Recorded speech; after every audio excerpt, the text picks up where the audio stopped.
ఇప్పుడు ఆరాధన చేస్తూ వచ్చాము. మరి తిరిగి ఆరాధన చేయని వారు చేయడానికి ప్రయత్నం చేయండి. ఆరాధన చేయటం ద్వారా దేవుడు మౌనంతో రెండంతల ఈవులతో అవి ఆత్మీయ ఆశీర్వాదాలు, శారీరక ఆశీర్వాదాలు కూడా దేవుడు ఇచ్చేవాడిగా ఉంటాడు. ఈ వారం చేయలేకపోయినా వచ్చే వారమైనా చేయడానికి ప్రయత్నించాలి. ఇప్పుడు మనం ప్రభు వాళ్ళలో చేవేసే ముందు మన మధ్యలో ప్రభు వాళ్ళ ఉంది. మరి దానిలో ఎందుకు చేయవేయాలి, చేయవేయకపోతే ఏమైంది, వేస్తే ఏమైంది, ఎలాంటి విధానంలో వేయాలి, దాని గురించి కూడా కొద్ది నిమిషాలు వాక్యాన్ని ధ్యానం చేసి మళ్ళీ మా పొలంలోకి వెళ్ళేవారు. రండి, నేను ఒక మాట అడుగుతాను. పోయిన వారం బలవర్తమానం గురించి చెప్పాను, ముగ్గురు గురించి చెప్పాను. పోయిన వారంలో బలవర్తమానంలో ముగ్గురు గురించి చెప్పాను. ఎవరికైనా గుర్తుంటే ఒకసారి గుర్తు చేసుకుని చెప్పండి. ముగ్గురు గురించి చెప్పాను. అబ్రహాం గురించి ఒకసారి అందరూ చెప్పలేదు కదా, అంతా చెప్పింది. చప్పించి కొట్టండి, అందరూ కొట్టాలి. కొట్టచ్చులే అన్నది కాదు, ఉత్సాహం ఎంకరేజ్ చేయాలి. అబ్రహాం గురించి చెప్పింది. తర్వాత అందరూ చెప్పలు కొట్టాలి. ఇంకో వ్యక్తి గురించి చెప్పా. బ్రదర్స్ చెప్పాలి, సిస్టర్స్ వద్దు. బ్రదర్స్ చెప్పాలి. మూడో వ్యక్తి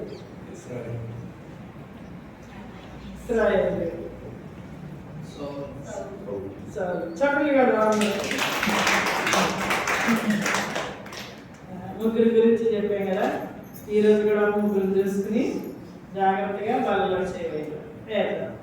సరే, 2 కొరింథీయులకు రాసిన పత్రిక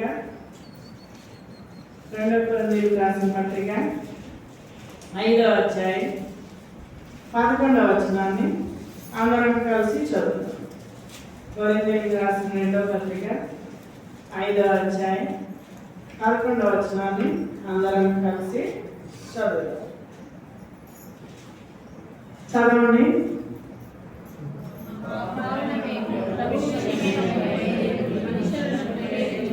క్షమించండి. మొదటి కొరింథీయులు, ఎవడైనాను క్రీస్తునందున్న యెడల వాడు నూతన సృష్టి.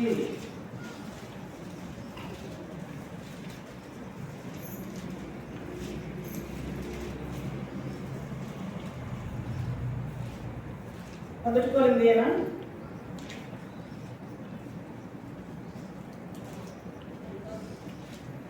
లేదా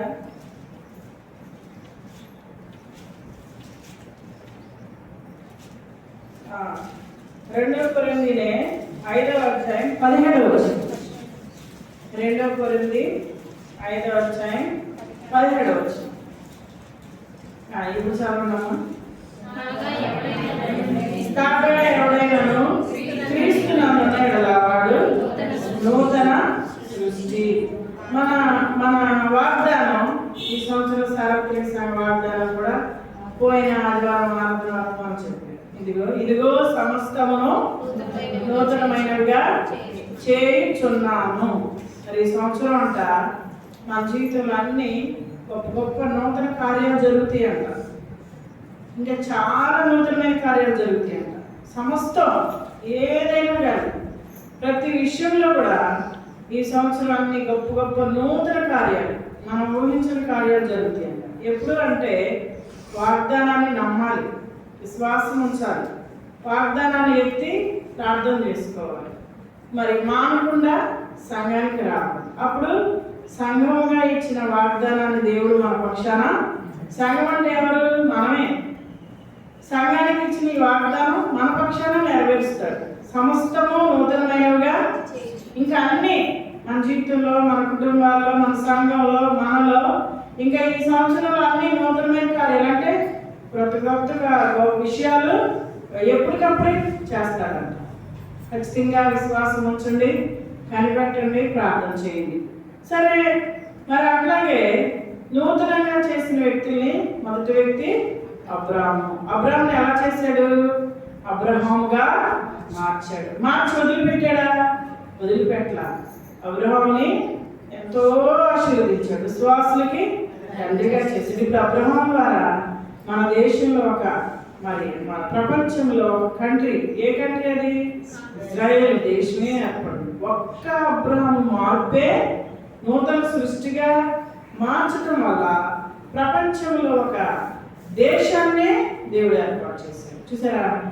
మరి తర్వాత యాకోబు ఇశ్రాయేలుగా మారటం వల్ల, మరి ఇశ్రాయేలు అంటే 12 గోత్రాలు. ఇశ్రాయేల్లో నుంచి ఎన్ని గోత్రాలు వచ్చినాయి? 12 గోత్రాలు వచ్చినాయి. ఇప్పుడు పరలోకంలో ఎన్ని గుమ్మాలు ఉన్నాయి?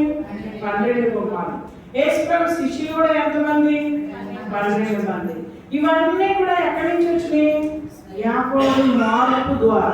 యాకోబు ఇశ్రాయేలుగా మారటం ద్వారా అంత ఆశీర్వాదం వచ్చింది. మూడో వ్యక్తిని చూసాగా, సౌలు పౌలుగా మారటం ద్వారా దగ్గర 26 సంఘాలని కడతా వచ్చాడు. ఎన్నో పత్రికలు కూడా రాస్తా వచ్చాడు. ఎంతో మందిని నిలబెడతా వచ్చాడు. ఎలాంటి వాడు సౌలు? భయంకరంగా మనుషుల్ని చంపేవాడు కదా. అయితే వీళ్ళు మారారు, నూతనంగా చేయమంటారు కాబట్టి నూతనత్వంలోకి వచ్చిన తర్వాత ఒక్కొక్కరిని దేవుడు అలా వాడుకుంటూ వచ్చాడు. సరే, మరి వాళ్ళ వాడుకున్న దేవుడు మనలో వాడుకోడా? మనం కూడా నూతనంగా చేయబడితే మనల్ని కూడా దేవుడు వాడుకుంటాడు. వాళ్ళు వాడుకోవడం కాదు, మనల్ని కూడా ఈ దినాల్లో వాడుకుంటాడు. ఇంకో ముగ్గురు చూసుకున్నా, ఎవరు వాడుకున్నారు చూద్దామండి. సంఖ్యాకాండం 13వ అధ్యాయం 16వ వచనం. సంఖ్యాకాండం 13వ అధ్యాయం 16వ వచనం. అక్కడ అంతా 2 ఫ్యామిలీస్. సంఖ్యాకాండం 13వ అధ్యాయం 16వ వచనం చదువుతారా ఎవరైనా?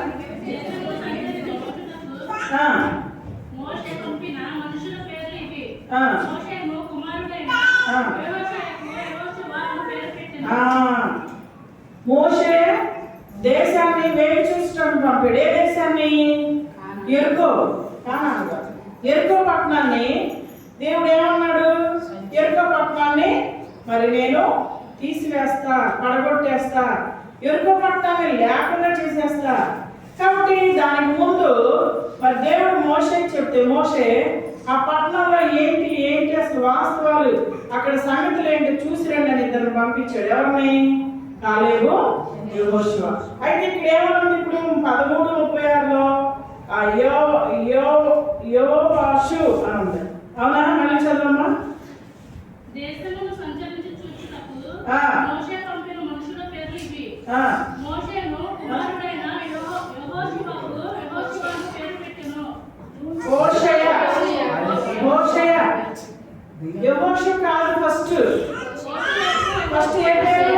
యెహోషువ పేరు హోషేయ. అది నేను చెప్పేది. హోషేయ అన్నమాట. హోషేయ అనే వ్యక్తి యెహోషువగా మార్చబడ్డాడు. ఇక్కడ చెప్పాం కదా, ఎవడైనా క్రీస్తునందున వాడు నూతన సృష్టి. ఇప్పుడు హోషేయకు ఎలా మార్చబడ్డాడు? యెహోషువగా మార్చబడ్డాడు. ఎందుకు మార్చబడ్డాడు? ఎలా మార్పు వచ్చి చదవండి. నిర్మాకాండం 33వ అధ్యాయం. నిర్మాకాండం 33వ అధ్యాయం. నిర్మాకాండం 33వ అధ్యాయం 10వ వచనం 11వ వచనం. 10-11. ప్రజలందరూ మేఘస్తంభము ఆ గుడారపు ద్వారమున నిలుచుట చూచి లేచి ప్రతి వాడును తన గుడారపు ద్వారమందు నమస్కారము చేయుచుండెని. మనుష్యుడు తన స్నేహితునితో మాట్లాడినట్లు యెహోవా మోషేతో ముఖాముఖిగా మాట్లాడుచుండెను. తరువాత అతడు పాలెములోనికి తిరిగి వచ్చుచుండెను. అతని పరిచారకుడును నూను కుమారుడైన యెహోషువ అనే యవనస్తుడు గుడారంలో నుండి వెలుపలికి రాలేదు. బైబిల్ చదవాలి, బైబిల్ చూడాలి చక్కగా. చదవమ్మా. మోషే యెహోవాతో ఇట్లనెను, చూడుము. చాలు అక్కడ సందర్భం మీరు జాగ్రత్తగా చక్కని మాట చెప్తాను. మోషేతో దేవుడు ఎలా మాట్లాడేవాడంట? ముఖాముఖిగా మాట్లాడాడు. ఆ దినాల్లో ఇశ్రాయేలీయులకి మనలాంటి మందిరం లేదు. ఏం మందిరం? గుడారమే. గుడారం ఇవ్వదు. ఆ గుడారంలోనికి ఆయన వచ్చి ముఖాముఖిగా మాట్లాడేవాడు. మాట్లాడే సమయంలో అక్కడ ఆ గుడారంలో ఎవరున్నారు? యెహోషువ కూడా ఉన్నాడు. యెహోషువ ఎప్పుడు మోషేకి అనుకూలంగా, మోషేకి నమ్మకమైన పరిచారకుడుగా మోషే వెంటే ఉండేవాడు. చూసారా, మోషే వెంటే ఉండి ఇలా చూడండి, అయ్యా పిల్లలు తీసుకున్నాక అనిపించాయి, లేకపోతే అమ్మాయికి చూసారా, అక్కడ ఇశ్రాయేలీయుల మధ్యలోకి దేవుడు దిగి మోషేతో ముఖాముఖిగా మాట్లాడుతుంటే అందరూ ప్రజలందరూ అంట లేచి నుంచున్నారు. చూసారా, లేచి ఏం చేశారు? నుంచున్నారు. ఇప్పుడు ఇక్కడ గొడవ జరుగుతుంది అనుకోండి, మనకెందుకు ఆ గొడవ, నాకు అనవసరం, నాకు అవసరమా అని కూర్చుంటాం. కొంతమంది ఏం చేస్తాం, ఏం గొడవ, ఎవరున్నారు అక్కడ, ఏంటో అని గొడవ పరిగెడతాం కదా కదా. ఇప్పుడు ఏంటి పరిగెత్తినట్టు మంచోడా, కూర్చున్నవాడు మంచోడు? కూర్చున్నవాళ్ళే మంచోడు కదా. కానీ అందరూ కూర్చోలేంగా, అట్లాంటి ఏముంటుంది, ఏం జరుగుతుంది. సరే, ఇక్కడ మోషేతో యెహోషువ ముఖాముఖిగా మాట్లాడుతుంటే సైలెంట్గా కూర్చున్నాడు. ఎవరు? యెహోషువ. నాతో కాదుగా మాట్లాడేది. దేవుడు మోషేతో ఏం చెప్తున్నాడు, ఆయన ఏం మాట్లాడుతున్నారు నాకెందుకు? నేను అక్కడికి వెళ్ళానంటే కొన్ని పర్సనల్గా దేవుడు మోషేకి చెప్తున్నా ఎన్నో ఉంటాయి.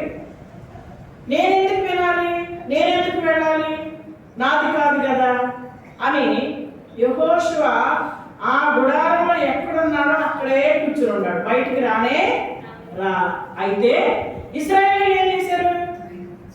గబగబా లేచేసి నిలబడ్డారు. దేవుడు మోషేతో ఏంటా. ఇప్పుడు వాళ్ళందరినీ పక్కన పడేసాడు దేవుడు. ఎవరిని పట్టుకున్నాడు? యెహోషువను పట్టుకున్నాడు. ఈ యెహోషువ నచ్చాడు దేవుడికి. ఇది ఆత్మీయ మార్గం. మనం కూడా అనేక సార్లు ఎవరైనా ఇద్దరు మాట్లాడుకోండి, చదివినాక బుద్ధి వచ్చింది నాకు కూడా. అనేక సార్లు ఎవరైనా మాట్లాడుకుంటే మనం ఏంటి మాట్లాడుకుంటారంటాం. అది చాలా తప్పు కదా. ఇప్పుడు ఏదో చెప్పాలి, ఒక వ్యక్తితో ఏదో సేవకులు ఉన్నారు, సేవకులకి ఏదో చెప్పుకోవాలి, ప్రార్థన చేయించుకోవాలని ఉంచుంటాం. అప్పుడు ఏం చేయాలి? మిగిలిన వాళ్ళు ఏం చేయాలి? అక్కడే నుండి అవన్నీ వినకూడదు కదా. ఏం చేయాలి? ఆమె ఏం చెప్పుకుంటా వచ్చిందో, ఆయన ఏం చెప్పుకుంటాడో మనకెందుకు? మనం మన పని అయినాక దూరం పెట్టాలి. మన పరిధిలో మనం ఉండాలి, మనం వినకూడదు. అది జ్ఞానంతో కూడిన లక్షణం అన్నమాట. వాళ్ళు ఏం మాట్లాడుకుంటారు, ఏం చెప్పుకోడు. కొంతమంది అందరూ వినకూడదు, పర్సనల్ ఏదో చెప్పుకోవాలని ఆశపడతారు కదా. కాబట్టి అక్కడికి మనం వెళ్ళకూడదు. మనం వెళ్ళి ఏంటి మాట్లాడుతున్నారు, ఏంటి ఫోన్ వచ్చింది నీకు, ఎవరు ఫోన్ చేశారు, నీకెందుకు, నాకెందుకు? ఇది విశ్వాసులుగా చెడ్డలో. ఇలాంటిది మనలో ఉండకూడదు. ఎవరో ఏదో చెప్పుకుంటారు. ఒక ఇద్దరు వ్యక్తులు, ఉదాహరణ భార్య భర్తలే మాట్లాడుకుంటున్నారు, మనం ఎందుకు వెళ్ళాలి? వాళ్ళిద్దరే అరుచుకుంటున్నారు, మనం ఎందుకు వెళ్ళాలి? లేకపోతే వాళ్ళు ఏదో చెప్పుకుంటున్నారు, మనం ఎందుకు వెళ్ళాలి? లేకపోతే ఎవరైనా ఫోన్ మాట్లాడుకుంటున్నారు, ఫోన్లు అరుస్తున్నారు, వెళ్ళి ఎవరు ఏంటి, మనం ఎందుకు? ఏది ఫోన్, సోదరుడు ఉండేవాడు, ఏది ఫోన్ అమ్మ ఎవరు నీతో మాట్లాడేది, ఎవరమ్మా నీకు ఫోన్ చేసిందని నాకు అనిపించేది. ఏమన్నా యెహోషువ గుర్తొచ్చేవాడు. ఎవరమ్మా నీకు ఫోన్ చేసేది, ఎవరితో నువ్వు అట్లా మాట్లాడుతున్నావు, నీకు ఎందుకంట అసలు చెప్తావా కదా. కాబట్టి సంఘంలో, కుటుంబంలోనైనా, సంఘంలోనైనా, వ్యక్తిగతంగానైనా మనము మన పరిధిని మనం కాపాడుకోవాలి. ఎవరు ఏదో మనకు వచ్చి చెప్తే తప్ప మనకు అసలు మనకు అనవసరం. నీకు ఎవరైనా ఏదైనా చెప్తే దానికి సంజాయిషి చెప్పకపోతే కాము ఊరుకోడు, అడిగి మరి తెలుసుకోవాల్సిన అవసరం మనకి లేదు. చూడండి, ఇక్కడ యెహోషువ ఎంత కాముగా కూర్చున్నాడు. అక్కడ మాట గుడారంలో నుండి బయటికి మిగిలిన వాళ్ళందరూ లేచి నుంచున్నారు. ఆ లేచి నుంచున్న వాళ్ళలో ఎంతమంది యవనస్తులు ఉన్నారు, వాళ్ళకి లేదు ఈ ఆధిక్యత. ఒక సమయం వచ్చింది, మోషే నేను నిన్ను పిలుచుకుంటున్నా, నీ తర్వాత నూను కుమారుడైన హోషేయ అనబడే యెహోషువని నేను నీ స్థానంలో పెడుతున్నా. ఎందుకో తెలుసా?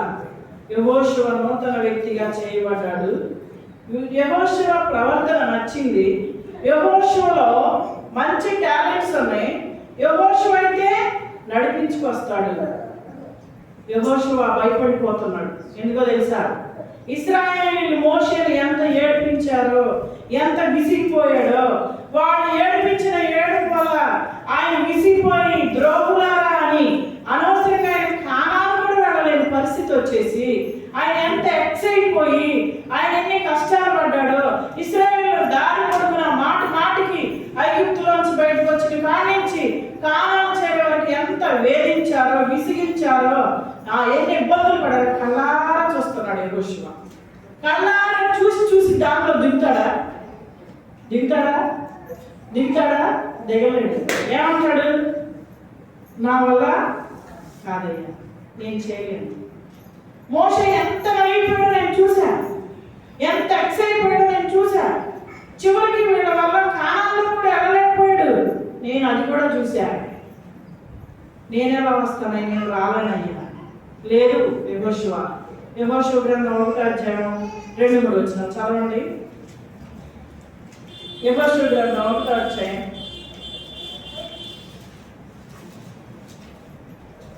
చదవండి. 1:5-6. నీవు బ్రతుకు దినములన్నిటిలో ఏ మనుషుడు నీ ఎదుట నిలవలేకుంటాడు. నేను మోషేకు తోడుగా ఉన్నా, నీకు కూడా తోడుగా ఉంటా. నిన్ను విడువను, నిన్ను ఎడబాయను. నిబ్బరం కలిగి ధైర్యంగా ఉండు. వారికి ఇస్తానని చెప్పిన వారి పితరులతో ప్రమాణం చేసిన ఈ దేశము నిశ్చయముగా నీవు ఈ ప్రజల స్వాధీనం చేస్తావు. మోషే అంట, యెహోషువ అంట భయపడిపోయి వణికిపోతాడు. నేనేదో కాముగా నా పరిధిలో ఉంటే దేవుడు అందరిలో నన్ను తీసుకొచ్చి ఈ బాధ్యత నీకు అప్పచెప్తున్నా అంటున్నాడు ఏంటి? నేనెక్కడ చేస్తా? చాలా మంది అంట అజ్ఞానికి ఈ బాధ్యత నాకు వస్తే బాగుండు, ఈ ఆధిక్యత నాకు వస్తే బాగుండు అనుకుంటున్నారు. కానీ యెహోషువ మాత్రం భయపడిపోయి వెనక్కుంటున్నాడు. ఎందుకు? మోషే పడిన బాధలన్నీ చూసి వాళ్ళు మారరు, ఆయన కూడా కానాను వెళ్ళలేదు, వాళ్ళు మారరు అని భయపడిపోతుంటే అది యెహోషువలో నూతనత్వాన్ని చూశాడు. యెహోషువలో మార్పును చూసి, తనలో మార్పును చూసి దేవుడు తన స్వభావం చూసి ఎక్కడో గుడారంలో పక్కన కూర్చుని ఉంటే యెహోషువ బయటికి రా, నీ ఎదుట ఎవరు నిలవలేకుండా నేను చేస్తా, నేను నిన్ను విడువను, ఎడబాయను. నిబ్బరం కలిగి ధైర్యం తెచ్చుకో. నేను మోషేకి తోడుగా ఉన్నా, మీకు కూడా తోడుగా ఉంటా. చూసారా ప్రియులారా? అనేక సార్లు మనం కూడా భయపడిపోయి వెనక్కి వెళ్ళిపోతాం. ప్రార్థన చేయమంటే వాళ్ళంతా ఉండాలి, ప్రార్థన చేయించమ్మా. ఆ సంగతి మాకు తెలియదా? వాళ్ళందరితో చేయించాలని దేవుడు వాళ్ళందరినీ పిలవాలని దేవుడు తెలియదా? యెహోషువని ఎందుకు పిలిచాడు? ప్రియులారా, నీకు ఏ పని చెప్తే ఆ నమ్మకంగా చేయాల్సిందే. చూడండి, పోయిన వారం బ్రదర్స్కి చెప్తే ఫస్ట్ అమ్మమ్మ అని చేశారు. నిజంగా ఎంత చక్కగా చేశారు. నేను ఎంత బుద్ధిహీనరాలు, ఎంతకాలం నా మీద వేసుకుని నేను పిచ్చిగా టెన్షన్ పడిపోయి పిచ్చిదాని లాగైతే ప్రభు నాకు అంత జ్ఞానం ఇచ్చావు, నీకు వందనాలు. పిల్లలు చక్కగా మరి యవనస్తులు, మన పిల్లలు మందిరంలో పిల్లలు ఆ రోజు చెన్ను మిస్ అయ్యాడు, ఊరు వెళ్ళాడు. మరి నిజంగా ఒక మాట చెప్పాను. మన వసంతరావు బ్రదరు, మరి కిషోరు, మరి భరత్ బాబు, మరి శశికిరణం, మరి ఇంకా మా పిల్లలందరూ చాలా స్పీడ్గా వచ్చేసి వెళ్ళిపోయారు, ఖర్చులు తెచ్చేసి ఎంత చక్కగా. నిజంగా దేవుడు ఎవరికి ఏదో చెప్తే దాన్ని మనం కొనసాగించడానికి సిద్ధంగా ఉండాలి. అనేక సార్లు మనం మానవ మనసుతో ఆలోచన చేస్తాం. నేను పనికిరానేమో, నా వల్ల కాదేమో, నేను చేయలేనేమో, నేను ఈ విషయంలో నేను శక్తి ఒకవేళ ఇల్లు లేకపోవచ్చు, వస్త్రం లేకపోవచ్చు, ఆహారం లేకపోవచ్చు, లోక సంబంధంగా పేదరికంగా ఉండొచ్చు, పేదరికంగా ఉండొచ్చు, లేకపోతే మన స్థితిగతులు తక్కువగా ఉండొచ్చు. కానీ దేవుని దృష్టిలో మనము నచ్చినప్పుడు ఆయన పైకి లేపుతాడు. ఒకనొక సమయంలో వాడుకుంటాడు, ఆశీర్వదిస్తాడు. మోషే అన్నాడు కూడా, అయ్యా నేను నచ్చోడయ్యా, నన్ను మాట్లాడావు, నన్ను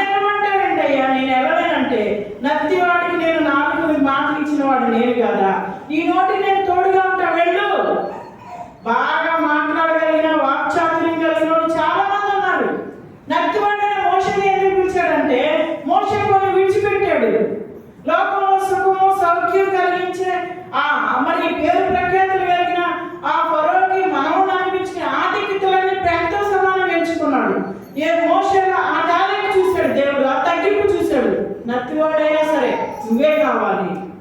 ప్రియులారా, దేవుడికి మన హృదయం చూస్తాడు. మనం అనుకుంటాం నేను పనికిరాను, నాకు చదువు లేదు, నాకు మాటలు రావు, నా వల్ల కాదు, అలా అనుకుంటే దేవుడు వదిలిపెట్టడు. దేవుడు బయటికి లాక్కొస్తాడు. మన దీనత్వాన్ని బట్టి మనలో మార్పు చూసి మనం దేవుడికి నచ్చితే ఆయన వాడుకుంటాడు. నాకు దినాన్న ఊరికి మందిరానికి వచ్చి వెళ్ళిపోవడం కాదు పిలిచింది, నీకు నాకు రక్షణ ఇచ్చింది. ఎందుకంటే వచ్చి కాసేపు వాకింగ్ విని 4 రూపాయలు కాను చేసి వెళ్ళిపోవడం కాదు. నిన్ను ప్రత్యేకంగా ఎన్నుకున్నాడు, నువ్వు ఒక ఉద్దేశం ఏర్పరచుకున్నాడు. నీకు ఆ సంగతి ఇంకా తెలియట్లేదు. నువ్వు నిలబడితే నీ ద్వారా గొప్ప కార్యాలు చేయబోతాడు దేవుడు. యెహోషువగా మారినాక భయపడిపోతున్నాడు.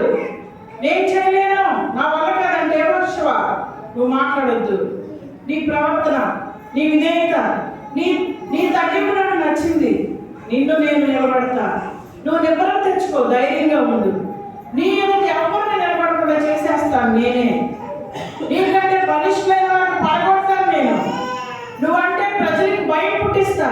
పిల్లరా, ఈ యొక్క సమయంలో దేవుడు మరి ఎవరిని ఎలా వాడుకుంటాడో తెలియదు. ఇక్కడున్న మనందరినీ, లేకపోతే నీ బిడ్డల్ని రాబోయే దినాలు ఎలా వాడుకుంటాడో. మనం మాత్రం నమ్మకంగా ఉంటే మెండైన దీవులు ఆయన ఇస్తాడు. ఒకవేళ దేవుడు నిన్ను పిలుస్తున్నాడా, నిన్ను వాడుకోవాలని ఇష్టపడుతున్నాడా, నీకు పరిచయే మందిరంలో ఏదైనా బాధ్యత ఇవ్వాలని ఇష్టపడుతున్నాడని వెనకాడొద్దు. దేవుని ఇంట్లో ఎవరైనా పాట పాడమంటే వాళ్ళతో పాడించమ్మా, వాళ్ళకి చెప్పమ్మా, వాళ్ళకి చెప్పాలని తెలుసు. నువ్వు ఆ మాట చెప్పకూడదు. నేను ప్రార్థన చేయమని నువ్వు ప్రార్థన చేయటమే, నేను పాట పాడమంటే నువ్వు పాట పాడటమే, నీకు ఒక సండే స్కూల్ పరిచయం అప్పచెప్పడం నువ్వు చేయటమే. అది నీకు దేవుడు ఇచ్చిన బహుమానం. దేవుడు పని చేస్తేనే మన పనులన్నీ జరిగేది. ఆయన పని కొరకే మనం పిలిచాడు. మనం ఆయన కొరకు నిలబడాలి. ఎంత బలహీనమైనా, ఎంత లోపాలున్నా సరే, ఎన్ని లోపాలున్న వాడమైనా దేవుడు వాడుకుంటానికి ఇష్టపడినప్పుడు నువ్వు నేను సిద్ధంగా ఉండాలి. ఏదో ఊరికి వచ్చిపోయే స్థితిలో ఉండొద్దు. పిల్లలు చేపలు పట్టే జాలని పేతురు మనుషులు బట్టి మహారాజు అయ్యాక ఒక గొప్ప వ్యక్తి, చనిపోయిన కూడా బాగు చేసే వ్యక్తిగా మారి. పిల్లలు ఒకవేళ నీ ద్వారా నా ద్వారా అద్భుతాలు చేయబోతున్నాడు, ఆశ్చర్యమైన కార్యాలు చేయబోతున్నాడు. ఈ లోకంలో గొప్పగా నిన్ను నిలబెట్టాలని ఆశపడుతున్నాడు. ఇంకా వెనక్కి వెళ్ళిపోయి నన్ను ఎక్కడ పిలుస్తారో, నన్ను ఎక్కడ ప్రార్థన చేయండి, నన్ను ఎక్కడ పాడు, నన్ను ఎక్కడ వాక్యం చెప్పు. వద్దు. దేవుడి కొరకే నిలబడాలి. పాట పాడమన్నారు, పాడు. వాక్యం చెప్పమంటే చెప్పు. సిస్టర్స్ అయినా బ్రదర్స్ అయినా చెప్పుడానికి సిద్ధపడు. నువ్వు కాదు మాట్లాడేది. నత్తివాడి మోషన్ వచ్చున్నాడు, దేవుడు మాట్లాడించాడు. పాట పాడమని నాకు రాదు పాట. వాక్యం చెప్పండి, నేను చెప్పలేను వాక్యం. ఇంకేం చేయగలుగుతావు? ఏమి చేయకుండా ఆ శరీరాన్ని తిని ఆ రక్తం త్రాగితే దేవుడు ఊరుకుంటాడా? ఏమన్నాడు? నా శరీరం తిని నా రక్తం త్రాగి నన్ను ప్రచురం చేయమన్నాడు దేవుడు. తెలుసా? ఊరికే తిని, ఇప్పుడు మన ఇంట్లో 4 పిల్లలు ఉన్నారు, 4 ఏ పని చేయరు, ఊరికే తిని కూర్చుంటారు. ఆ తండ్రి కష్టపడి పోషిస్తాడు. ఎంత బాధ ఉంటుంది. నేనేమో కన్నానే కానీ వీళ్ళ వల్ల సుఖం లేకుండా పోయింది. నేను చచ్చిపోయేదాకా నేనే పోషించడం అయిపోయింది. వాళ్ళలో కాళ్ళు లేవు, చేతులు లేవు, కళ్ళు లేవు, అంగవైకల్యంతో పుట్టారు. వదులుతాడు ఆ తండ్రి? వదలడు, పోషిస్తానే ఉంటాడు. ఒక పక్క మానసిక వేదన, ఒక పక్క పోషిస్తాడు. అంతే. ఊరికి వచ్చి వెళ్ళిపోతే ఆత్మీయ అంగహీనులుగా, ఆత్మీయ అవుటి వాళ్ళంగా, ఆత్మీయ పనికిరాని వాళ్ళంగా ఏదో వచ్చి ఆయన శరీరానికి వెళ్ళిపోవడానికి కాదు. చిన్నవారిని కొద్దిమంది అవ్వచ్చు, చిన్న సంఘం అవ్వచ్చు, నువ్వు ఒక్కడే వచ్చి నేను ఒక్క యెహోషువగా మారినాక దేవుడు ఎంత వాడుకున్నాడు. చివరికి కానాను వెళ్ళింది ఎవరంటే యెహోషువే. ఎందుకు ఎంతకాలం, ఎన్ని సంవత్సరాలైనా ఎదుగులేదు, బొదుగులేదు, గట్టిగా పాట పాడలేవు. నీకు మంచి గొంతు ఇచ్చాడు, చక్కని స్వరం ఇచ్చాడు, నువ్వు మాట్లాడుతుంటే స్వీట్గా ఉంటుంది. ఆ గొంతుని ఎందుకు దేవుడికి వాడలేకపోతున్నావు? నీకు చక్కని ఆరోగ్యం ఇచ్చాడు, దేవుడి కొరకు వాడు. చక్కని అందాన్ని ఇచ్చాడు, ఈ అందం తీసుకొచ్చి దేవుడి దగ్గర పెట్టు. నిన్ను చూసి, నీ అందాన్ని చూసి అనేకులు వస్తారు. ఎంత అందమైన వాడే, ఎంత ఆరోగ్యం ఉన్నవాడే, ఎంత యవనస్తులే, ఎంత చక్కని వాడే, ఎంత ఉద్యోగస్తులే, ఎంత స్థితిలో ఉన్నవాడే తగ్గించుకుని మందిరంలో పరిచయం చేస్తుంటే ఆఫ్టర్ నేనంత అని నిన్ను చూసి అనేకులు మారుతారు. అనేకులు మాదిరిగా ప్రవర్తించాలి ప్రియులారా. యెహోషువను దేవుడు నిలబెట్టాడు. ఎంతకాలం ఊరికే వచ్చి వెళ్ళిపోతారు. ఆదివారం రొట్టె తీసుకోకపోతే రోగం వస్తుందేమో, రొట్టె తీసుకోకపోతే శోధన వస్తుందేమో, ఆ రొట్టె తీసుకున్నామంటే ఆయన నామాన్ని ప్రకటన చేయాలి. రొట్టె తీసుకున్నామంటే ఊరికే తీసుకుంటాం కాదు, అది ఎన్ని కష్టాలు పెడితే ఎంత నలగొట్టబడి వెరగొట్టబడి ఎంత పిడుగుతులు తిని రక్తం కాచి చిందించి ముక్కలు అయిపోయిన శరీరం తెచ్చి మా మధ్యలో పెడితే ఆ శరీరం తినడానికి మనసు చలించట్లేదా? ఒక తండ్రి పిల్లలను పోషిస్తే ఎంతకాలం కూర్చుని తిని ఓపకాయం వేసిపోయి ఆ తండ్రి పిల్లలను చూస్తే అసహ్యం వేసిపోతాయి. వీళ్ళని కన్నందుకు నేను ఏడుస్తున్నాను, వీళ్ళు పుట్టినందుకు నాకు దరిద్రం అయిపోయింది, వీళ్ళ వల్ల ఒక రూపాయి ఆదాయం లేదు, నేనే పెట్టాలి. భూ సంబంధమైన తండ్రి అంత కుంగిపోతే ఆత్మ సంబంధమైన తండ్రి నీ కొరకై ప్రాణం పెట్టాడు, రక్తం కాచాడు, మొడకిరీటి ముచ్చుకున్నాడు, ముక్కలు అయిపోయింది ఎవరో శరీరం, చిందించబడింది రక్తం యెరూషలేము వీధుల్లో ముక్కలు ఒక దెబ్బకి ముళ్ళగుత్తి పెట్టి ఒక దెబ్బకి లాగుతుంటే ఆ ముళ్ళగుత్తిలో నుంచి కండలు బయటకు వస్తుంటే అలాంటివి 40 దెబ్బలు తిని కండలు అయిపోయిన శరీరం తీసుకొచ్చి మా మధ్యలో పెడితే ఆ శరీరం తినేమో నీకు ఆలోచన రావట్లేదా? నీవెళ్ళు గగురు పడవట్లేదా? నీకేమాత్రం కూడా భయం అనిపించట్లేదా? దుడుకు అనిపించట్లేదా? అరే నేను దేవుడి పని ఇంత కూడా చేయలేకపోతున్నా, నేను ఇంత వరకు ఏ పని చేయలేకపోతున్నా, నా కోసం ప్రాణం పెట్టింది దేవుడి కొరకు, నేను ఒక పని కూడా చేయలేకపోతున్నా, ఒక్కరు కూడా నేను నిలబడలేకపోతున్నా, ఊరికి వచ్చి నేను తినేళ్ళిపోతున్నా. ఉపయోగం లేదు ప్రియులారా. ఒక దినం రాబోతుంది, భయంకరమైన విమర్శ దినం రాబోతుంది. ఆ దినం ఏడ్చినా ఇప్పుడు ఏడుస్తున్నాడు దేవుడు, ఆ దినాన్ని మనల్ని ఏడిపిస్తాడు. ఏడ్చినా గావు కేకలేసిన తప్పించుకోం. మన ఒంట్లో ఆరోగ్యం ఉండగానే, మన ఒంట్లో యవ్వనం బలం ఉండగానే, మనకు మంచి అందం ఉండగానే, మనలో బలం ఉండగానే ప్రభు కొరకే వాడబడాలి. దేవుడు నేను వాడుకుంటాడు, నువ్వు భయపడొద్దు, నువ్వు ధైర్యంగా నిలబడు. ఇప్పుడున్న ఎవరైనా సరే వచ్చిన మనందరం కూడా పనికిరాని వారిని అవ్వచ్చు, లోకంలో అందరూ మనల్ని హీనంగా చూడొచ్చు, ఆస్కరించవచ్చు, తిరస్కరించవచ్చు, చులకనగా మాట్లాడవచ్చు, కానీ మనం రారాజు బిడ్డలు వాడుకుంటాడు దేవుడు. నువ్వు యెహోషువగా మార్పు రావాలి, మారు మనసు పొందితే, మనలో నూతనత్వం వస్తే, ఎవడైనా క్రీస్తునందున వాడు నూతన సృష్టి. నూతనత్వం మనలోకి వస్తే దేవుడు ఏ ఉద్యోగం చేసే చోట వాడుకుంటాడు, వ్యాపారం చేసే చోట వాడుకుంటాడు, పొలం పని చేసే పొలంలో వాడుకుంటాడు, నీ ఇంట్లో ఉన్న చోట నీ ఇంటి పక్కల మధ్యలో వాడుకుంటాడు. ఏసేపు పొలంలో ఉన్న ఆశీర్వాదం, ఇంటిలో ఉన్న ఆశీర్వాదం, ఎక్కడున్నా ఏసేపు ఆశీర్వాదం వాడుకుంటా వచ్చాడు. పిల్లరా, ఈ యొక్క మధ్యాహ్న సమయంలో రోషం తెచ్చుకోవాలి ఆత్మీయంగా. నా ప్రభు కొరకు నేను ఎందుకు నిలబడలేను, నేను ఎందుకు చేయలేను, నా ప్రభు కొరకు నేను ఎందుకు జీవించలేను, నేను ఎందుకు మందిరానికి రాలేను, నేను ఎందుకు ప్రభు కొరకు జీవించలేను, మనల్ని మనం పరిశీలించు. అందుకే 1 కొరింథీ 11 ప్రతివాడు తను తాను, ఎవరు మనకేం చెప్పక్కర్లా, మన మనసు మన మీద నేరారోపణ చేస్తుంది. మనల్ని మనం పరిశీలించుకోవాలి, మనల్ని మనం సరి చేసుకోవాలి. రొట్టె తీసుకునే ముందు ఆ రొట్టె తీసుకుంటా ఎందుకు తీసుకుంటున్నావు, ఈ వారం ఏం పని చేసేవాళ్ళు తీసుకుంటున్నావు, ఏ పని చేసావు, గత వారంలో దేవుని పని ఎంతన్నా చేసావా, ఎలా తీసుకుంటున్నావు తీర్మానం చేసుకో. అందుకే మీలో అనేకులు రోగులు తిని ఏ పని చేయకుండా తిని కూర్చుంటే రోగాలు వచ్చేస్తాయి. అట్లే ఆత్మీయంగా మందమతులు. అందుకే మీలో అనేకులు రోగులు, బలహీనులు చాలా మంది. ఇలా అలాంటి పరిస్థితులు మాకు వద్దు. అయిపోయింది. ఎవడైనా క్రీస్తునందున వాడు సిగ్గుపడదు, దేవుడి సన్నిధిలో సిగ్గుపడకుండా దేవుడి సన్నిధి నిలబడు. ఎవరికైనా ధైర్యంగా చెప్పాలని చెప్పు, వాక్యం నా స్థితి మార్చాడు. ఎవరి గురించి వద్దు, నీ జీవితంలో నువ్వు పొందిన వేళ దేవుడి గురించి చెప్పు. నీకు దేవుడు ఏం చేశాడు అది చెప్పు చాలు. అది చెప్పడానికి కూడా కష్టమైపోతే దేవుడు ఎలా ఒప్పుకుంటాడు? నువ్వేమి పొందేవో, దేవుడు నీకేం చేశాడో, ఆయన ఎంత గొప్ప దేవుడు నువ్వు ఎరిగేవో అది చెప్పు చాలు. ఈ పక్కన ఉన్నవాడు కనీసం ఒక్క ఆత్మైనా తీసుకురా. మందిరానికి టార్గెట్ పెట్టుకో. 6 నెలలకు ఒక ఆత్మైనా తీసుకొస్తాడు, సంవత్సరానికి 2 తీసుకొస్తా. అందుకే అంజూరపు చెట్టు కట్టి నాటిను ద్రాక్షవనమందు, పూత లేదే పిందె లేదు, పచ్చని ఆకులతో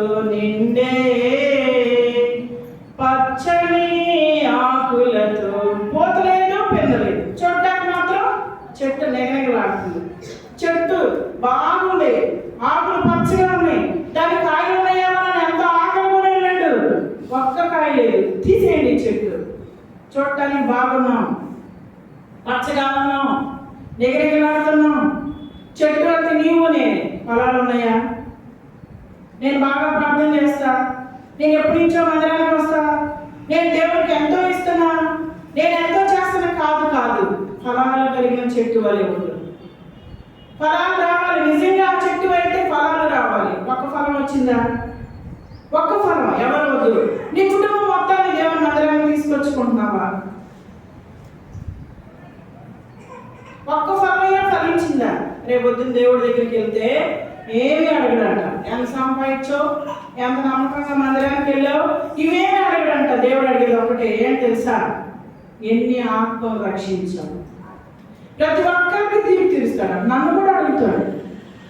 నన్ను అడుగుతాడు, అందరిని అడుగుతాడు. నన్ను మరీ అడుగుతాడు, ఎన్ని ఆత్మలు రక్షించావు. నేను రక్షించలేకపోయాను. ఎందుకని? నిన్ను నేను రక్షించే కదా, నువ్వెందుకు రక్షించలేకపోయావు? ఇంటి పక్క వాళ్ళకి చెప్పలేవు, కనీసం ప్రార్థన చేస్తున్నావు. ఇంటి పక్క వాళ్ళు, ఇంటి ముందు, ఇంటి వెనకాలు, నీ ఇంటి చుట్టూ దేవుని మొక్కలుగా చెప్పగలుగుతున్నావు. ధైర్యం చెప్పలేవు. ప్రార్థన చేస్తున్నావు. నీ ప్రార్థన దినాలు ఇంటి ముందు తీసుకొచ్చి నుంచోడు. పక్కన సహోదరి ఎప్పుడు ప్రార్థన, మనకు కష్టం వచ్చింది కొంచెం వాళ్ళకి చెబుతాం, ప్రార్థన చేసేసి దేవుడు కార్యం చేస్తాడు. వాళ్ళు వచ్చి మాకు బాగోలేదమ్మా, మా ఇంటికి కొంచెం ప్రార్థన చేస్తారు, దేవుడు అద్భుతం చేస్తాడు. అమ్మ, దేవుడు మీ ప్రార్థన మాకు మేలు చేశాడు, మీ అక్కలు మేము మందిరానికి వస్తాం. అలా నడిపిస్తాడు దేవుడు. మన ప్రార్థన పరిస్థితులు మార్చుకొచ్చేది. వీళ్ళగా దేవుని బిడ్డలను చెప్పుకుంటే కాదు, ఫలాలు కలిగిన చెట్టు వల్లే జీవించాలి. చూస్తున్నాడు. కనీసం మన భర్తలన్నా మారాలి కదా, పిల్లలన్నా మారాలి కదా. ఏంటి భర్త ఎక్కడున్నాడు, నీ పిల్లలు ఎక్కడున్నారు? రేపొద్దున దేవుడి సన్నిధిలో నువ్వేమో పరలోకంలో ఏసీలో ఉండి బంగారపట్నంలో నీ ఇంట్లో నరకంలో కాలిపోతుంటే కాలండి అని అంటావా? ఈ లోపల మనకు ఎదురు దెబ్బ తగ్గితేనే ఓర్చుకోలేము. ఎవరైనా మన బిడ్డలో మన ఇంట్లో గాయం చేస్తేనే ఓర్చుకోలేము, ప్రతీకారం తీర్చుకుంటాం. అలాంటిది డైరెక్ట్గా నుప్పులో కాలిపోతుంటే ఓర్చుకోగలుగుతావా? ఎలా నిద్రపడుతుంది? ఎలా నిద్రపడుతున్నావు? ఆది మనిషి ఎలా మనశ్శాంతి పొందగలుగుతున్నావు? హృదయంలో బాధ లేదా, మంట లేదా, ఆవేదన లేదా? పిల్లారా, ఇవన్నీ జరగబోయే వాస్తవాలు. యోవాషుని యెహోషువగా చేసి అనేకులకు నాయకుడిగా నిలబెట్టాడు. ఈరోజు నువ్వు కూడా నూతనత్వంలోకి రా. దేవుడు నిన్ను అనేక మందికి జన్మగా నిలబెడతాడు. పనికి వచ్చే పాత్రగా చేస్తాడు. ఇప్పుడు పనికి రాలేదేమో, పనికి వచ్చే పాత్రగా చేస్తాడు, వాడుకుంటాడు. అంతేకాదు మన కుటుంబాలను ఆశీర్వదిస్తాడు. రేపటి దినాన నీ బిడ్డలు ఉన్నతమైన స్థితిలో ఉంటారు. నువ్వు ఆయన పని చేయి, ఆయన నీ పనులన్నీ చేస్తాడు. నువ్వు ఆయన కొరకు నిలబడు, నీ కొరకు ఆయన నిలబడతాడు. నువ్వు ఆయన దగ్గరికి వచ్చి ఏదైనా చేయి, నీకు ఏదైనా చేస్తాడు. మనలో బట్టే ఉంటుంది. ఏదైనా నేనేం చేయలేనయ్యా, నా వల్ల కాదు, నేను చేయలేను, నీకు నేనేం నా వల్ల కాదు, నా వల్ల కాదు అలా అనిపించుకోవద్దు. ఒక అడుగేస్తే 2 అడుగులు దేవుడు వేస్తాడు. ఇలా దయచేసి వాక్యానికి లోబడదాం. ప్రభు వాళ్ళు తీసుకునే ముందు పరిశీలన చేసుకుందాం, పరీక్ష చేసుకుందాం. ఊరికే తీసుకోవద్దు, ఆత్మ పరిశీలన అవసరం. ఒక మాట చదువుదాం, ముగిచ్చేస్తా. చూడండి, మీకు ఎస్తేరు గ్రంథం 2వ అధ్యాయం 7వ వచనం. ఈ మాట చదివి ముగిచ్చేస్తా ఈ వాక్యంలో. చూడండి, ఎస్తేరు గ్రంథం 2వ అధ్యాయం 7వ వచనం. అమ్మా, తన పినతండ్రి కుమార్తె అయిన హదస్సా అని ఎస్తేరు తల్లిదండ్రులు లేనిదై. హదస్సా అంటే అర్థం ఎస్తేరు. డైరెక్ట్ గా ఎస్తేరు కాదు. ఎస్తేరు కాదు. ఎస్తేరు పేరు ఎవరి పేరు? ఏం పేరు? అంత ముందు హదస్సా అనే అమ్మాయి ఎస్తేరుగా మార్చబడింది. ఎస్తేరు అంటే ఒక నూతనత్వంలోకి వచ్చింది. ఎస్తేరుగా మార్చబడిన తర్వాత ఆమెకంట అమ్మ నాన్న చనిపోయారంట. యవనస్తురాలు, ఎవరు లేరు, నానేవాడు. పినతండ్రి దగ్గర తీసుకున్నాడు, చక్కగా పెంచాడు. వయసు వచ్చింది, ఆయన ఏం పెడితే అదే తింది. ఆయన పెంపకంలో అలా ఉంది. కానీ ఎప్పుడు ఉపవాస ప్రార్థన చేసుకునేదంట. అయ్యా, నాకు అమ్మ నాన్న లేరు, మా బాబాయ్ ఏం పెడితే తిన్నా, నా జీవితాన్ని ఒకసారి కనికరించవా, నా స్థితి ఏంటయ్యా, నా పరిస్థితి ఏంటయ్యా, నేను అనాథగా అయిపోయినయ్యా అని ఎప్పుడు ఉపవాస ప్రార్థన చేసుకుంటా ఉండేదంట. చూసారా? ఈ రోజుల్లో అయితే అమ్మా నాన్న ఉండి అందరూ ఉండిన ఆడపిల్లలు ఆపలేకపోతున్నాం. వెళ్ళిపోతున్నారు ఎక్కడికెక్కడికో, కాలేజ్ అని చెప్పి, స్కూల్ అని చెప్పి, ఊరని చెప్పి వెళ్ళిపోతున్నారు. నిజంగా ఎస్తేర్ ఎంత మంచి పిల్ల, హదస్స. అమ్మా నాన్న లేరు, ఒక సెక్యూరిటీ లేదు, అయినా ఎక్కడికి వెళ్ళలేదు. దేవుని దగ్గర పడి ఉంది, తన జీవితం దేవుని చేతిలో పెట్టింది. నన్ను ఏం చేస్తావయ్యా, నా జీవితం ఏం చేస్తావయ్యా. వాళ్ళ తండ్రి తండ్రి మంచినీళ్ళు అన్నం పెడితే మంచినీళ్ళు అన్నమే తింది, పచ్చడి మెతుకులు పెడితే పచ్చడి మెతుకులే తింది. అక్కడే ఉంది దేవుని ప్రార్థన చేసుకుంటా. ఒకనొక దినాన దేవుడు చూశాడు, అందరినీ చూస్తాడు. ఆయన కందృష్టి లోకం అంతా చూస్తుంది. పూర్గుడిలో చూస్తాడు, పేదవాళ్ళని చూస్తాడు, ధనికులు అందరం చూస్తాడు. ఇందాక చదివాం కదా, నెబుకద్నెజరు మనసులోకి రాగానే చూసింది దేవుడు. ఎస్తేరు ఏం చేశాడు, చివరికి ఎంతో మంది కన్యకలు వచ్చారు రాజు దగ్గరికి. ఎవరిని ఇష్టపడాల. ఎస్తేరుని చూడగానే రాజులకు ఏం కలిగింది? దయ కలిగింది. అందరూ వాళ్ళ అమ్మ నాన్న బంగారం పెట్టి, వడ్డాణాలు పెట్టి, పట్టు వస్త్రాలు పెట్టి, నా కూతురు రాణి అయితే బాగుండు, నా కూతురు రాణి అయితే బాగుండని రకరకాలుగా సిద్ధం చేసి తీసుకెళ్లి లైన్లో పెట్టారు. రాజు దగ్గరికి ఒక్కొక్కరు వెళ్తున్నారు, చెయ్యట్లా, నచ్చట్లా, ఎవరు నచ్చలా. ఆఖరికి ఎస్తేరు వెళ్ళగానే ఏం చేశాడు? దండలను ఎత్తాడు. ఒక పేదరాలు, ఒక అనాథ, హదస్స అనబడిన ఎస్తేరు షూషను కోట మొత్తానికి రాణిగా మారింది. ఎంత గొప్ప ధన్యత, ఎంత గొప్ప ఆధిక్యత.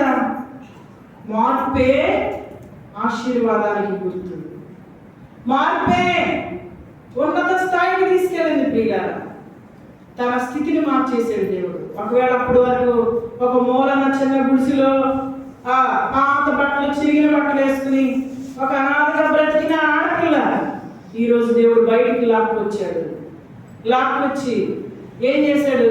రాజుకి భార్యగా చేశాడు.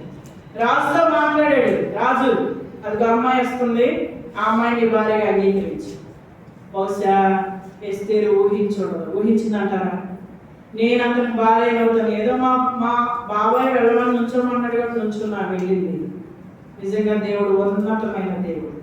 పై రూపాన్ని చూసే దేవుడు కాదు, అంతరంగాన్ని చూసే దేవుడు. దీనులను పైకి లేవనెత్తే దేవుడు. ఒకరిని హెచ్చించేది దేవుడు, ఒకరిని తగ్గించేది దేవుడు.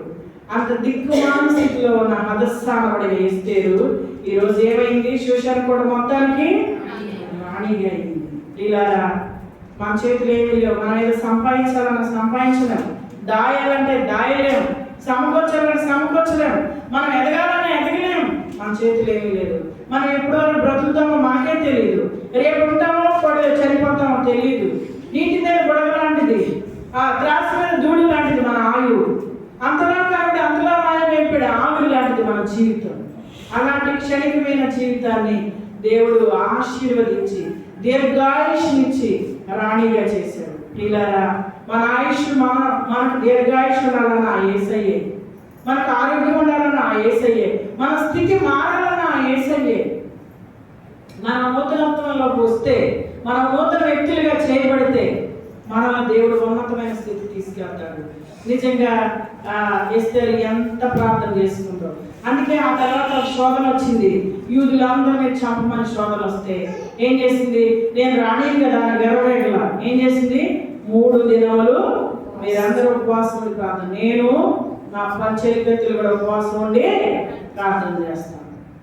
రాణి అయినా సరే ఉపవాస ప్రార్థన. పెళ్ళప్పుడు చేసేదాన్ని కానీ పెళ్ళైనట్టు ఉండలేకపోతాం. ఇక్కడ ఫుడ్ మారిపోయింది కదా, చేయలేకపోతాం. అట్లా చాలామంది ఫస్ట్ స్టార్టింగ్లో తీర్మానం చేసుకుని కొంతకాలం తర్వాత మారిపోయి ఆ తీర్మానాలు వదిలేసిన వాళ్ళు ఎంతోమంది. ఎస్తేరు మారలేదు. రాణి అయినా సరే తన ఉపవాసం, తన క్రమశిక్షణ, తన నిబంధన, దేవుడితో తను చేసుకున్న తీర్మానాన్ని విడిచిపెట్టలా. తన నిబంధన తన జీవితాలను కొనసాగి తనకి అందుకే కష్టం రాగానే టక్కన 3 రోజులు ఉపవాసం ఉంది. ఇలా మన జీవితంలో కూడా దేవుడు మనలో ఉన్నతమైన స్థితికి తీసుకెళ్తాడు. మనలో హదస్సానబడిన ఎస్తేరు. ఒకవేళ ఈ లోకంలో మనకేమి లేకపోవచ్చు, నిన్ను ఆదరించేవాళ్ళు లేకపోవచ్చు, నిన్ను ప్రేమించేవాళ్ళు లేకపోవచ్చు, నీకు సహాయం చేసేవాళ్ళు ఎవరు లేకపోవచ్చు, నిన్ను అర్థం చేసుకునేవాళ్ళు కూడా లేకపోవచ్చు. అయినా పర్వాలేదు, నేను ఎక్కడో మూలలో ఉన్నాను, ఎక్కడో గుడిసెలో ఉన్నాను అనుకోవచ్చు. ఈ లోకంలో సరైన సుసౌక్యాలు నీకు లేకపోవచ్చు, కానీ దేవుడి పైన చూస్తున్నాడు, అంతరంగాన్ని చూస్తున్నాడు. ఎవరిని ఎలా పైకి తీసుకెళ్ళాలి, ఎవరిని ఏ స్థాయిలో పెట్టాలి, ఎవరిని ఎక్కడి నుంచో పెట్టాలి, ఎవరికి ఏం చేయాలి ఆయనకు తెలుసు. బ్రతికిస్తాడు, నిలబెడతాడు. కొన్నిసార్లు మనం ఆయనలో లేకుండా ఊహించుకుంటాం ఇలా చేయాలని, ఈరోజు చనిపోతాం, జరగవు. కాబట్టి ఆయనే మనం ఆయుష్ పొడిగించేది, బ్రతికించేది ఆయనే, ఆశీర్వదించేది ఆయనే. ఈ మధ్యాహ్న సమయంలో ఒకటే, మనలో ఒక నూతనమైన మార్పు కలిగి జీవించాలి. మిగిలినవన్నీ ఆయనే చూసుకుంటాడు. మొదట నా నీతి, నా రాజ్యాన్ని వెతుకు, నీకేం కావాలో అన్ని నేను ఇస్తాను. ఫస్ట్ ఆయనకి ఇవ్వాల్సిన వాల్యూ ఆయనకి ఇస్తే, ఇవ్వాల్సిన విధానం, సమయం, మన జీవితంలో ఫస్ట్ ప్రిఫరెన్స్ ఆయనకి ఇస్తే సెకండ్ అన్నీ ఆయనే చూసుకుంటాడు. ఇది జరగట్లేదు, నాకు ఉద్యోగం రాట్లా బాధపడదు, దేవుడు ఇస్తాడు. మొదట ఆయన నీతిని, రాజ్యాన్ని వెతుకు. ఆరోగ్యం లేదా ఆరోగ్యం ఇస్తాడు, ఆశీర్వాదం కావాలి ఆశీర్వాదం ఇస్తాడు, బిడ్డలు కావాలా బిడ్డలు ఇస్తాడు, పిల్లలకు ఉద్యోగాలు కావాలి ఉద్యోగాలు ఇస్తాడు, వివాహాల వల్ల ఆయనే చేస్తాడు. వివాహం మనం చేయాలనుకున్నా మన చేతిలో లేదు, ఏది కావాలన్నా ఆయనే ఇస్తాడు. మొదట ఆయన నీతిని, ఆయన రాజ్యాన్ని వెతికితే చాలు, మనం మారితే చాలు, ప్రభు నీకున్నా అంటే చాలు, మనం ఆయన అంతగా లేపుతాడు. ఈ మధ్యాహ్న సమయంలో ఒకవేళ బల తీసుకునే వాళ్ళకే ఇంకా హెచ్చరికలు అనుకోవద్దు, తీసుకొని వాళ్ళు కూడా ఇంకా నిర్లక్ష్యంగా ఉండొద్దు. ఎప్పుడు వస్తాడో దేవుడు తెలియదు, మన కోపడు ఎప్పుడో తెలియదు. మన బలము మనలో ఉండగానే, మన ఆరోగ్యం మనలో ఉండగానే, మన శక్తి మనలో ఉండగానే, సమయం పోకముందే మనం ప్రభు బలలో చేయబెట్టాలని తీర్మానం చేసుకోవాలి. మార్పు రావాలి. ఎవరైనా క్రీస్తునందునేవాడు నూతనత్వంలోకి రావాలి, మారు మనసు పొందాలి, రక్షణ పొందాలి, బాప్తిసం తీసుకో, ధైర్యంగా ప్రభు బలలో చేయవి. నిన్ను చూసి అనేకులు కదిలించబడతారు. నువ్వే పిరికిగా గిద్యోనులాగా గాను చాటుకెళ్ళి దాక్కోవద్దు, భయపడద్దు. బాప్తిసం తీసుకోవడానికి అమ్మో బాప్తిసం తీసుకుంటే చాలా నిక్కచ్చిగా ఉండాలి, నేను ఉండలేను అనుకోవద్దు. నువ్వు కాదు ఉండేది, నేను కాదు, ఆయనే నిలబెడతాడు. మనకు తెలియని శక్తి మనకి ఇస్తాడు ఆయన. ఆ కీడు నుంచి, ఆ మాటల నుంచి, ఆ చెడు నుంచి, ఆ పాపం నుంచి, ఆ శోధన నుంచి, ఆ వ్యసనం నుంచి ఆయనే తప్పిస్తాడు. నువ్వు ధైర్యంగా నిలబడు, ఒక అడుగు ముందుకి. దేవుడే నిన్ను వాడుకుంటాడు, దేవుడే నిన్ను మంచుకొస్తాడు. ఇంకెంతకాలం నిర్లక్ష్యంగా ఉంటావు? అటు మార్గం పొందవు, ఇటు బాప్తిసం తీస్తావు, ఇటు ప్రభుత్వం చేయలేవు, దేవుడు మరి ఒక్క పని కూడా చేయవు, వస్తావు, ఎంత ఉపయోగం లేదు. ఏడుస్తున్నాడు దేవుడు, ఏడుస్తున్నాడు, దుఃఖపడుతున్నాడు. నీ విషయంలో కన్నీరు ఆగట్లేదు ఆయనకి. ఇదిగో నేను తలుపు వద్ద నుండి తట్టుచున్నా, ఎవడైనా నా స్వరం తలుపు తీసినేడలా వారితో నేను, నాతో వాడు భోజనం చేస్తాడు. భోజనానికి రా. ఆ వాక్యం చదువు దయతో క్షమించి, ఆ వాక్యం చదువు. ఎందుకంటే మనకు ఆధారాలు కావాలి ప్రతిదానికి. తరగతి చదవండి, ఆ వాక్యం ముగిసేశారు. ప్రకటన గ్రంథంలో ఎక్కడుందో చదవండి తీసి.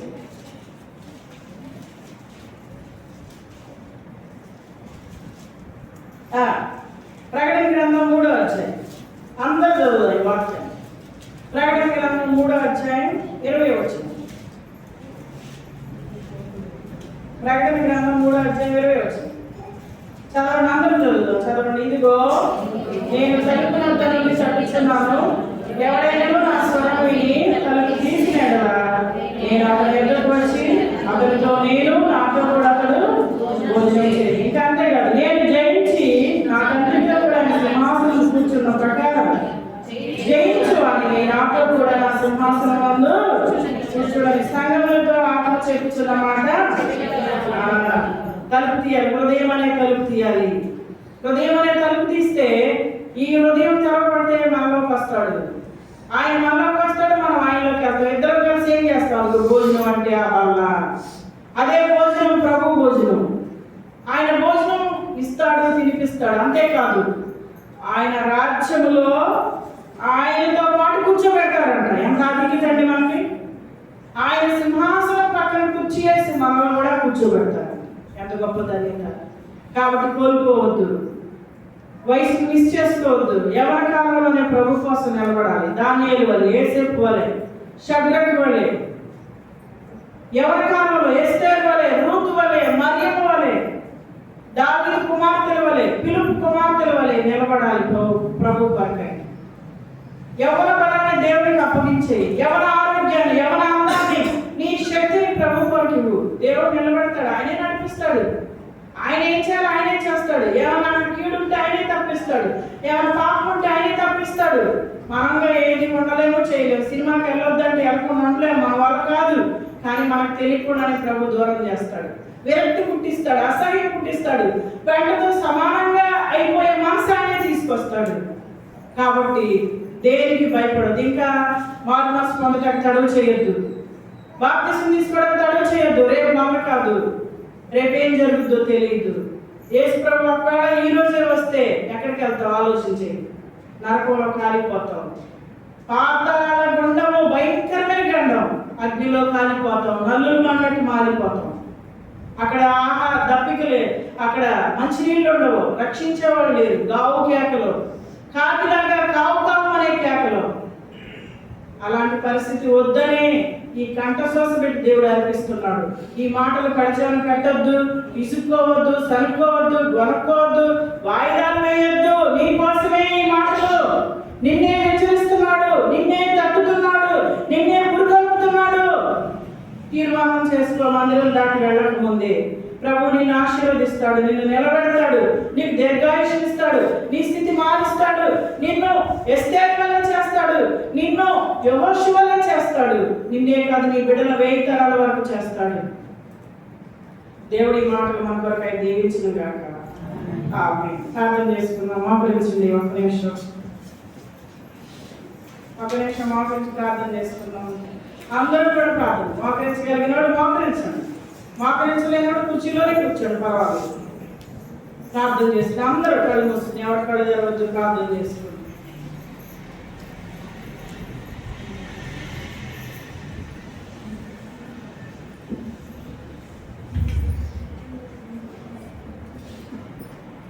అందరూ ప్రార్థన చేసుకోండి.